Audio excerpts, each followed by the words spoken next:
కడప జిల్లా బద్వేల్ డివిజన్ పరిధిలోని గోపవరం మండలంలో 10 సాగునీటి సంఘాలకు సంబంధించిన ఎన్నికలు ప్రశాంతంగా జరిగాయి. ఎక్కడే కానీ ఎలాంటి అవాంఛనీయ సంఘటనలు, ఘర్షణలకు తావులేకుండా ప్రశాంతంగా ఎన్నికలు సాగాయి. 10 సాగునీటి సంఘాలకు సంబంధించి కేవలం అన్ని చోట్ల సింగిల్ నామినేషన్ రావడంతో అంతా లెక్కలు ఏకగ్రీవంగానే సాగునీటి సంఘం ఎన్నికలు జరిగాయి అనడంలో ఎలాంటి సందేహం లేదు. ఇందులో భాగంగా గోపవరం సాగునీటికి సంబంధించి భూమిరెడ్డి అరుణమ్మ సింగిల్ నామినేషన్ రావడంతో వారు ఏకగ్రీవంగా ఎన్నికయ్యారు. అలాగే మడకలవారిపల్లెకు సంబంధించి కొండ్రెడ్డి గంగిరెడ్డి సాగునీటి సంఘం చైర్మన్ గా ఏకగ్రీవంగా ఎన్నికయ్యారు. వైస్ చైర్మన్ గా వర్తిరెడ్డి చిన్న సుబ్బారెడ్డిని ఎన్నుకోవడం జరిగింది. బెడుసుపల్లి హాయ్ గుర్తుకు సంబంధించి చైర్మన్ గా పళ్ళెం రామరెడ్డి, వైస్ చైర్మన్ గా పళ్ళెం జయరామిరెడ్డిలో ఎన్నికయ్యారు. చన్నవరంకు సంబంధించి నీటి సంఘం చైర్మన్ గా మల్లు ప్రతాప్ రెడ్డి ఏకగ్రీవంగా ఎన్నికయ్యారు. అదేవిధంగా రామాపురంకు సంబంధించి వడ్డీపోయిన సుధాకర్ రెడ్డి చైర్మన్ గా ఏకగ్రీవంగా ఎన్నికయ్యారు. అదేవిధంగా రామాపురం ఆయకట్టుకు సంబంధించి చైర్మన్ గా వరిపోయిన సుధాకర్ రెడ్డి చైర్మన్ గా ఎన్నిక కాగా వైస్ చైర్మన్ గా ఇరుబోయిన పెంచలమ్మ ఎన్నికయ్యారు. బ్రాహ్మణపల్లికి సంబంధించి నీటి సంఘం ఆయకట్టు చైర్మన్ గా లగ్గా రమణయ్య ఎన్నిక కాగా వైస్ చైర్మన్ గా రామచంద్రయ్య ఎన్నికయ్యారు. అదేవిధంగా టీ సంద్రపల్లికి చెందిన చైర్మన్ గా చెల్ల సుబ్బరామిరెడ్డి ఎన్నిక కాగా వైస్ చైర్మన్ గా వెంకట సుబ్బయ్య ఎన్నికయ్యారు.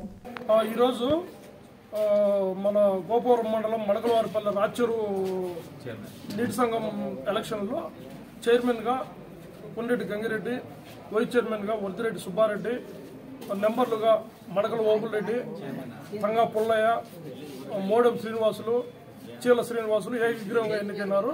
ఈ విజయమ్మ గారి నాయకత్వంలో, రితీష్ రెడ్డి సార్ నాయకత్వంలో ఏకగ్రీవంగా జరిగినాయి.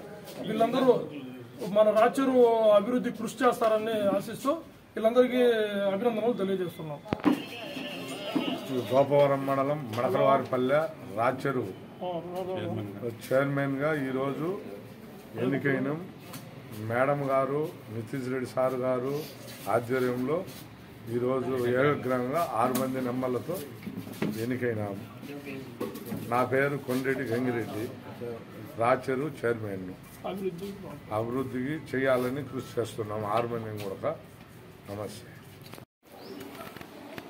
ఈ బేతాయిపల్లి ఆయకట్టు చెరువు ఎన్నికలకు సంబంధించి మన బద్వేల్ నియోజకవర్గ ఎక్స్ఎమ్మెల్యే విజయమ్మ గారి ఆధ్వర్యంలో, అలాగే సమన్వయకర్త రితీష్ రెడ్డి అన్న ఆధ్వర్యంలో, అలాగే ప్రసాద్ రెడ్డి అన్న గారి ఆధ్వర్యంలో ఈ బేతాయిపల్లి డబ్ల్యూ ప్రెసిడెంట్ చెరువు గట్టు కింద ఉండే ఆయకట్టు రైతులందరూ ఏకగ్రీవంగా ఆయకట్టు ప్రెసిడెంట్ను అందరూ సహకరించడం వలన బేతాయిపల్లి ఆయకట్టు ప్రెసిడెంట్గా ఏకగ్రీవంగా జరగడం జరిగింది. బేతాయిపల్లి డబ్ల్యూ ప్రెసిడెంట్గా సింగంరెడ్డి వెంకట సుబ్బారెడ్డి, వైస్ చైర్మన్గా శ్రీనివాసరెడ్డిని బేతాయిపల్లి ఆయకట్టు రైతులు అందరి సహకరించినందువల్ల వాళ్ళను ఎన్నుకోవడం జరిగింది. బేతాయిపల్లి ఆయకట్టు చెరువుకు ప్రెసిడెంట్గా ఏకగ్రీవంగా రైతులందరూ సహకరించినందుకు నా ప్రత్యేకమైన ధన్యవాదాలు.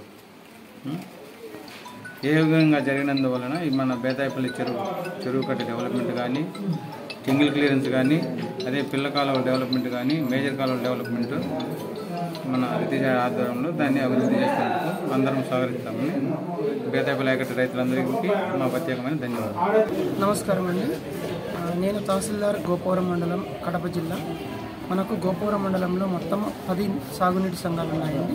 10 సాగునీటి సంఘాలకు మనం నోటిఫికేషన్ ఇచ్చి నామినేషన్లన్నీ స్వీకరించాము. ఎక్కడే కానీ అదర్ నామినేషన్, 2 నామినేషన్లు ఎక్కడే కానీ పోటీ చేయడానికి ఎవరు కూడా ముందుకేం రాలేదు. సింగిల్ నామినేషనే మోస్ట్లీ వచ్చేసినాయి. మొత్తం 10 సాగునీటి సంఘాలకు గాను మనకు 60 టీసీలు ఉన్నాయండి. మనకు ఒక్కొక్క దానికి 6 టీసీలు. 60 టీసీలకు గాను మనకు 60 నామినేషన్లే వచ్చాయండి. నామినేషన్లు అయితే ఎక్కడ సెకండ్ పర్సన్ ఏం రాలేదు. అన్నీ కూడా సాఫీగానే జరుగుతున్నాయి. ఏర్పాట్లన్నీ చేస్తున్నాము. అన్నీ కూడా ఎక్కడే కానీ అవాంఛనీయ సంఘటనలు జరగకుండా పోలీసులు పటిష్ట బందోబస్తు అయితే ఏర్పాటు చేస్తున్నారు. ఎక్కడ ఏం లేదండి. అంతా కూడా సాఫీగానే జరుగుతుంది. As per the instructions of the district collector, RDO sir అన్నీ కూడా ఏర్పాట్లన్నీ చేస్తున్నాము. అన్నీ సరిగ్గానే సాగుతున్నాయి. విధులకు పీఓలు, ఏపీఓలు, ఎలక్షన్ ఆఫీసర్ ఆధ్వర్యంలో మొత్తం వర్క్ జరుగుతుంది. అన్ని చోట్ల ఎన్నికల సిబ్బంది హాజరయ్యి ఇబ్బందులు లేకోకుండా అన్నీ జరుగుతూనే ఉన్నాయి.